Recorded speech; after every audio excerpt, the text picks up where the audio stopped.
Hey everyone, it's Classic DM, and I want to give you a breakdown of Raid on Tievealough Keep, or Tievealough Keep. This is a really cool little encounter that we designed. It's in the very back of the Decimation Kingdoms and Empires core rulebook. You'll probably recognize the design of the map when we told you to take a look at things. Let's get started. So what we did here is, in Decimation Kingdoms and Empires, you have the option of playing the game as a war game, where you have side A versus side B, and you play a heroic leader of a squad on side A or side B. And in this example here, we have this Irish castle in the year 1000 AD, or CE, however you want to use it, and you are defending it against Viking raiders. Or you're playing the Viking raiders and you're attacking a keep against the local lord and his mercenaries and men-at-arms. So we have this multi-story Irish tower house here, influenced by a lot of world history. All throughout Ireland and in England, there are tons and tons, probably thousands, of tower houses. And what a tower house is essentially is like a castle building that's just the tower. Even if you played Ultima Online, you may remember what a tower was, right? It's not necessarily a keep that has a front big gate and a big courtyard and stables and then big parapets and walls going around it with multiple towers, and then there's a central castle. It's basically just the tower itself, kind of exposed the elements out in the open. Now in this design here, we've got this on the side of the bank of a loch, which is like a lake, right? And it's on the east side, and there's a little bridge that connects to another tower that freestands. It's in a little salty, sandy bank that's out actually in the water. So it's a really interesting design because it's not a traditional tower house design. So you have multiple ways to play this. One, you can play this as a war game scenario. How do you do that? There's side A versus side B. If you play side A, the defenders of Tievealough Keep, you're going to roll up a heroic character to represent the main lord of the house. And then you're given a series of 7 guards, right? And your victory condition is to repel the invaders, which are Viking raiders.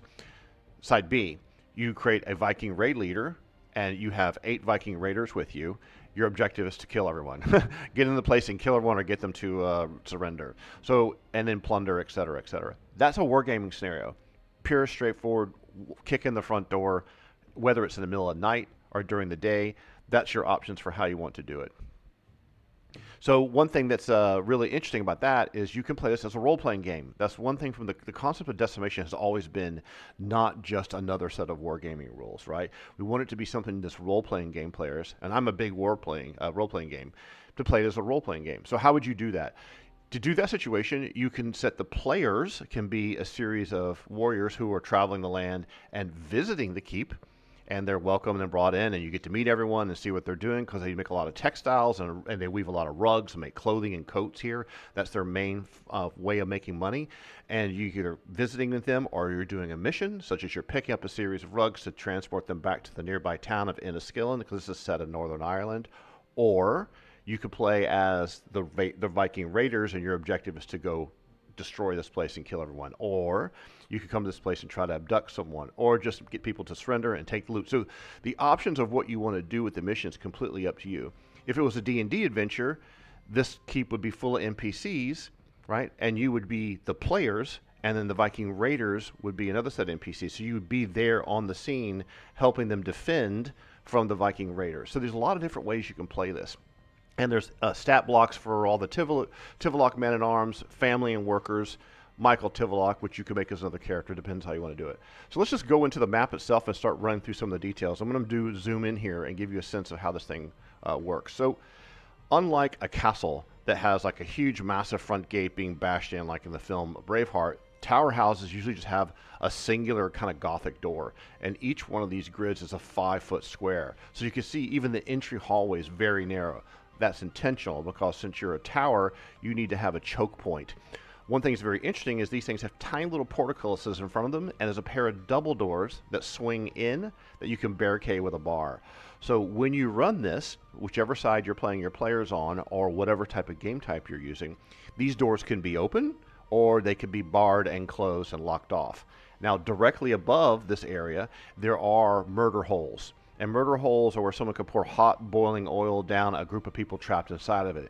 But since it's such a small little alcove between the foyer and the vestibule for this entry area, there's not enough time to heat up the oil to do that, because it's not a long-term siege.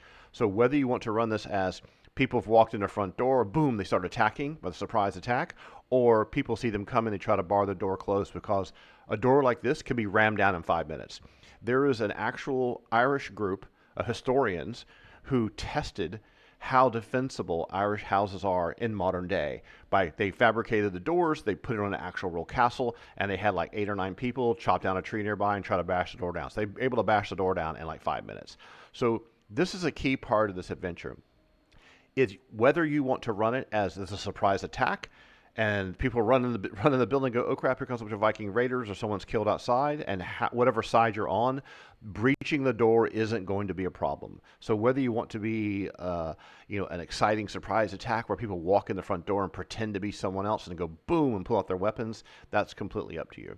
Now, that gives us next into this area 2, right? This is a large open room. It's an entry hall.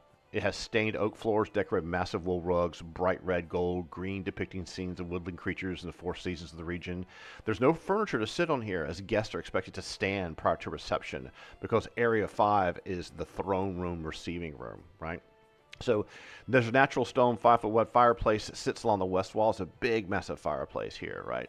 Stage along the wall in the northeast corner, which is going to be up over here, are shipments of completed rugs awaiting for delivery to Enniskillen. Enniskillen's a real town. It's over in Northern Ireland. It's on this beautiful loch earn. It's a fantastic place for people to go fishing and walking in the countryside. A lot of beautiful landscapes in Ireland. I am a big fan. There's a pair of guards in the room, and the room's illuminated by a massive 10-foot diameter chandelier from the rafters above. So 20-foot ceilings everywhere. Every single interior spacing of 20-foot ceilings. That's twice the height of a basketball goal. That's bigger than most people's interior houses, and certainly much bigger than any kind of public space. This is on purpose. When these tower houses were built, having rafter framing and interior stone walls made it where you need to have a tall ceiling. So therefore, the main way the place is illuminated is either from candelabras standing on the ground, like this one right here, or from a massive chandelier, because everything will be lit by candlelight. Or by torches, but mostly by candlelight, which don't generate a lot of smoke. Right off this main room, you have a barracks, which makes complete sense, but it doesn't have any windows to the outside, right? So this barracks accommodates up to 7 guards. It has a bed for each. There's usually 2 guards here from a night shift that sleep during the day, and there's a weapon rack around the west wall with short bows, arrows, halberds, swords, and shields. If you loot the place, it's got a bunch of silver pieces, right? Area 4, this is an interesting area. This is just a storage room. So if you come in from Area 2 into this area, it's just a storage room for tools and repairs, extra cask of oil, torches, lanterns, candles, heavy winter coats and boots. There's also multiple fishing rods and nets. This is an escape route. So if you look back over here from this area here, which we'll talk about in a minute, and from the stairwell, there's a secret panel where someone can go through here in a secret panel, and then they can try to escape out of the property. This would be a situation when someone's up on the upper level and the keep has been breached, and people are working their way up, and you can slip around the back and get down and get out of here. So this is a really interesting trick that isn't in most adventures. You would be very difficult for someone to find this secret panel from the other side. And we have action checks for that in our game, right? You can determine the difficulty check for that and do it as an action check. Let's go to our next area here. Area 5 is this throne room. So remember we talked about how this Area 2 was where people be standing and waiting for an audience. So beyond this double door, this large door, is this grand octagonal throne room. It's beautifully appointed with 2 hand-carved walnut thrones for Lord Tivolak and his wife, and a raised platform carved out of oak. The floor is stone and massive wool rugs beneath 2 heavy oak tables, each with long bench seating.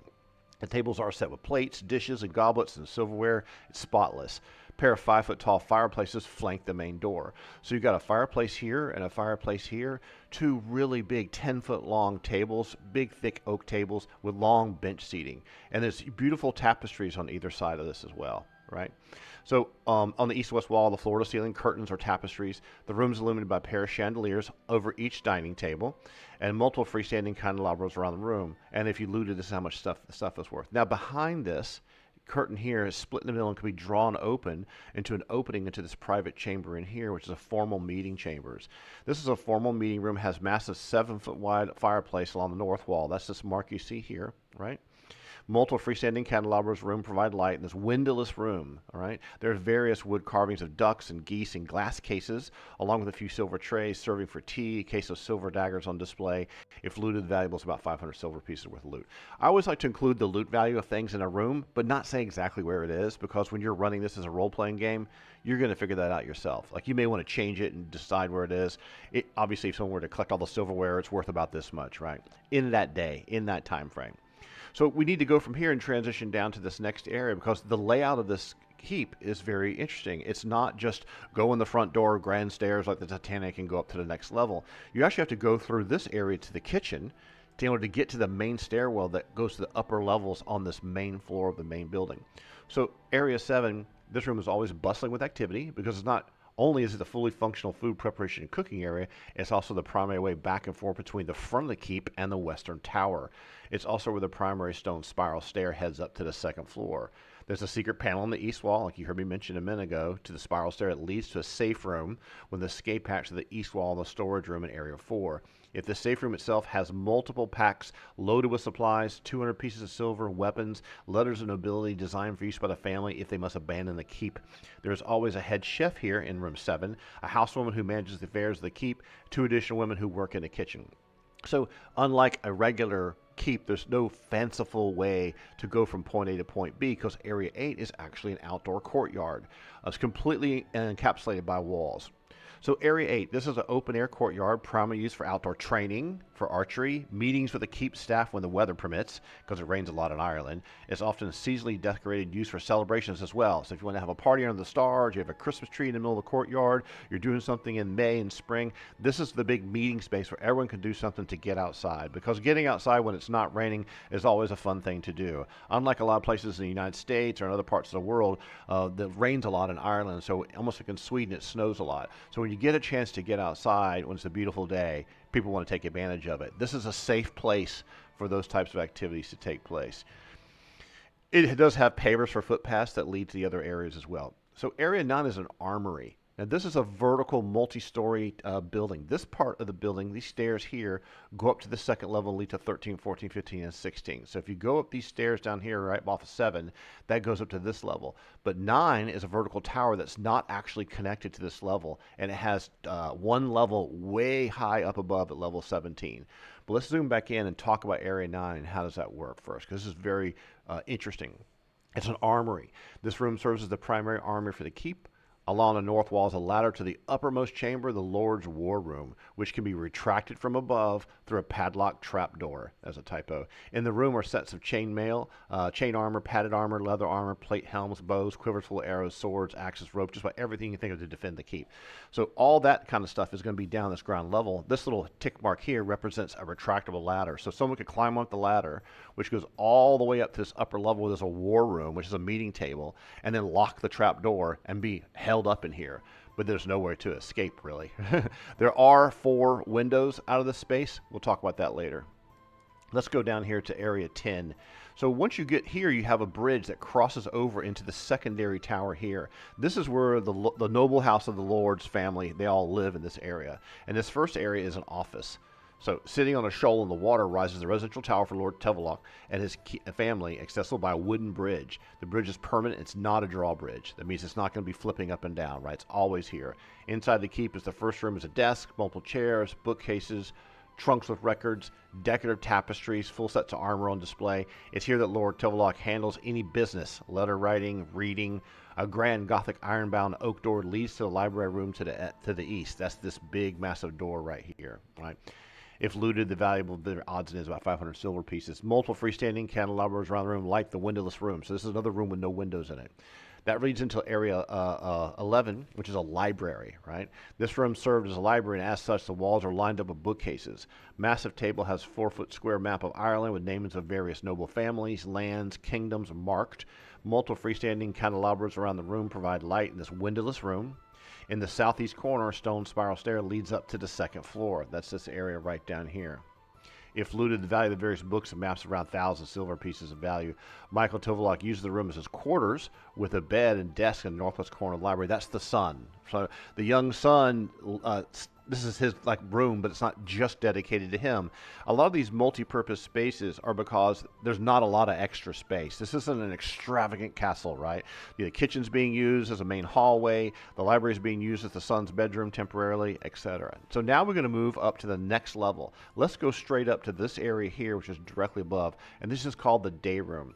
The day room has 4 beautiful OG-headed windows that look out to the north, east, south, and west. That's these niches you see here, 2, 3, and then 4. A A center column rises up, and rafters and floor joists for the room above align with it in massive oak beams. There's 4 chandeliers hanging on each section of the room, which is used for everything from sewing to reading to simple relaxing, eating a light meal. It flew the value of various items, about 250 silver pieces. So you have this beautiful framing happening all around this, which divides the room up into 4 separate sections, with this being the spiral staircase. And there's a big chandelier hanging down over each one of these areas.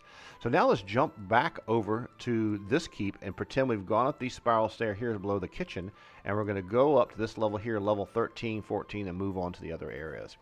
Level 13 is the supply room. It serves as the kitchen's dry goods storage, an area to wash and store plates and silverware. Now we go to this next area. This is called wool storage. Now we're starting to get into some of the themes of what they do economically in this keep, right? This area says bales of wood ready for spinning, dyeing, and processing. And 15, this is a big workroom. Large open room has multiple weaving stations, spinning wheels, layout tables, spools of wood, dyeing stations, workstation for weaving rugs and sewing wool cloth from jackets to boots to gloves. The room normally has 4 women working here during the day, so you have these civilians in this room. This room has no windows on it at all, but it's a very, it's the crux of where all the economy happens. Now, this area here, Jason, this is interesting, another multi-purpose space where you have textile storage. Long hall has 2 OG-headed windows that face east, right? That's this here and this here. So it looks out over the entrance to the whole tower, right? 2 embroidery stations are here taking advantage of the bright light.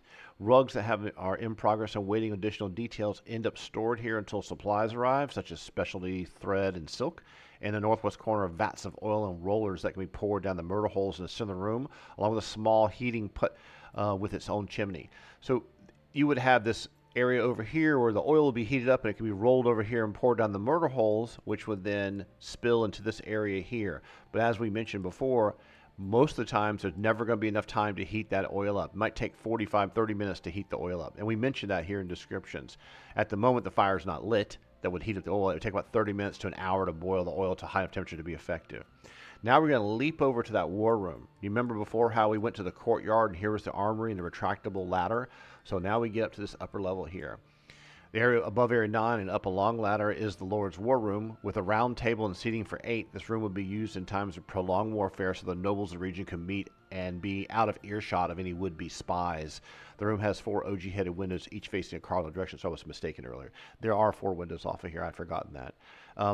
This is the bedchamber of the Lord himself. Lord Tivolak's bedchamber is elegantly furnished with 4 OG-headed windows. OG has a certain type of window that has kind of an arch over the top of it, just so you know. I know I mentioned the word a few times and I explained it. Facing the 4 cardinal directions, aligning with the windows in the day room below. The elaborate bed is hand-carved rosewood with a pair of matching rosewood nightstands on either side. Walls have exquisite paintings of the family and a sofa, love seat, desk chairs. Other furnishings matching a rosewood set. So you have a beautiful furniture set here. It's all rosewood that's been brought here. It's extremely valuable, worth 5,000 silver. It was imported from Rome by the Lord's great-grandfather. Multiple gold freestanding candelabras around the room provide light, worth 250 silver pieces each. A jewelry box contains an assortment of earrings and necklaces, easy 10,000 silver. An inlaid trunk holds over 30,000 silver coins and 2,500 gold coins, along multiple deeds to the lands and IOUs from other nobles. So, and then you have a character sheet here at the end. So that is the basic rundown, room by room, of this whole adventure, of this whole keep. Now let's transition to talking about how would you run this thing. The first thing you have to do is ask yourself, how am I playing Decimation?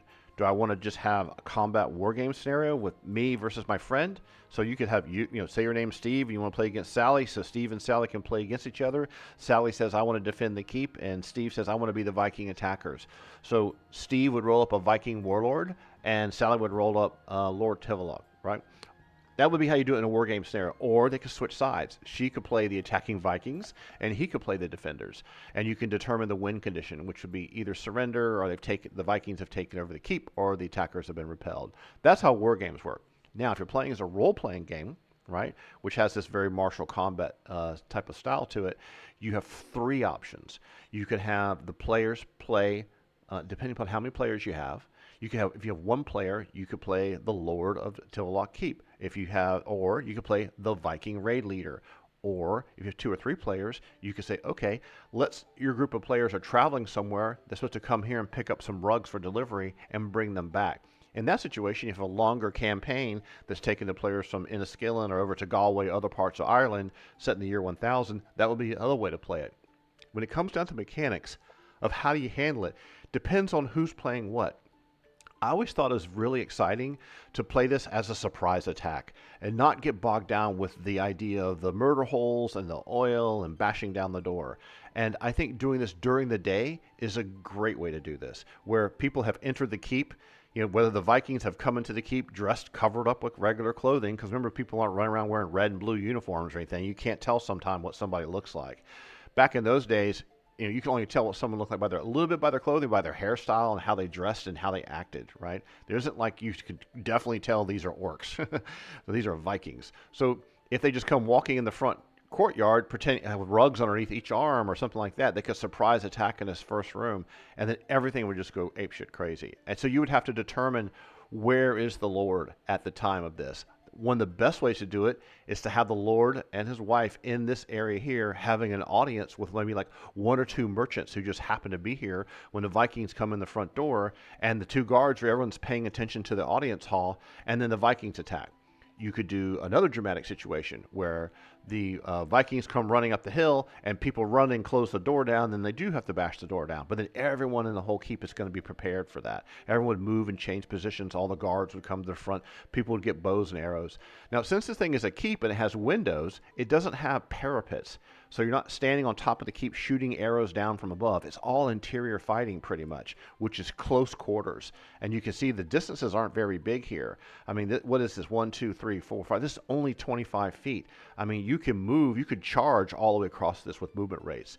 So you have a lot of interesting situations, and when you have the ancient world like this where melee fighting is really how wins the day, close quarters fighting and using defensive areas. Like, for example, if you're having a fight in the throne room and these guys come bashing the front door, barring the door, grabbing, shooting through the window, I mean, shooting through the door would be a great way to defend this room.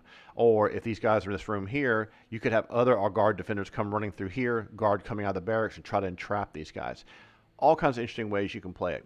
That's the fun part. You never know what's going to happen. And that's why I wanted to create this kind of like interesting, tight little adventure. Not big, wide open, rolling campaign that takes a long time. How are you going to handle this close quarters combat, which is a great way for you to get used to the game and the game mechanics and the system.